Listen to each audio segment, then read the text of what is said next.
সরকারি চাকরি সংশোধন অধ্যাদেশ 2025 প্রত্যাহারের দাবিতে কর্মচারী-কর্মকর্তাদের আন্দোলনের এক প্রকার অচল অবস্থার সৃষ্টি হয়েছে সচিবালয়ে।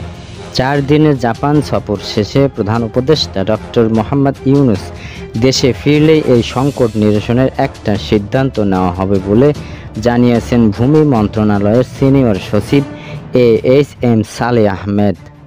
আজ বুধবার সকালে সচিবালয়ে এক বৈঠক শেষে তিনি এসব কথা জানান। এই দিন সরকারি চাকরি সংশোধন অধ্যাদেশ জারিতে সংকট নিয়ে মন্ত্রিপরিষদ সচিবের সঙ্গে বৈঠক করেছেন এ বিষয়ে গঠিত 7 জন সচিবের সমন্বয়ে গঠিত কমিটি।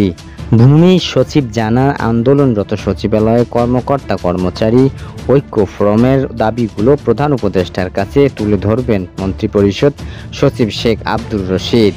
4 দিনের রাষ্ট্রীয় সফর শেষে জাপান থেকে প্রধান উপদেষ্টা দেশে ফেরার পরেই এই বিষয়টি নিয়ে আলোচনা করে সিদ্ধান্ত নেওয়া হবে।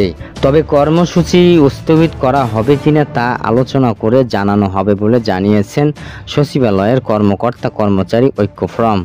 এই ব্যাপারে ফোরামের চেয়ারম্যান নুরুল ইসলাম বলেন, মন্ত্রিপরিষদ সচিবের সঙ্গে বৈঠকের বিষয়ে ভূমি মন্ত্রণালয়ের সিনিয়র সচিবের সঙ্গে আলোচনা করে আন্দোলন বিক্ষোভ কর্মসূচি বিষয়ে সিদ্ধান্ত জানানো হবে।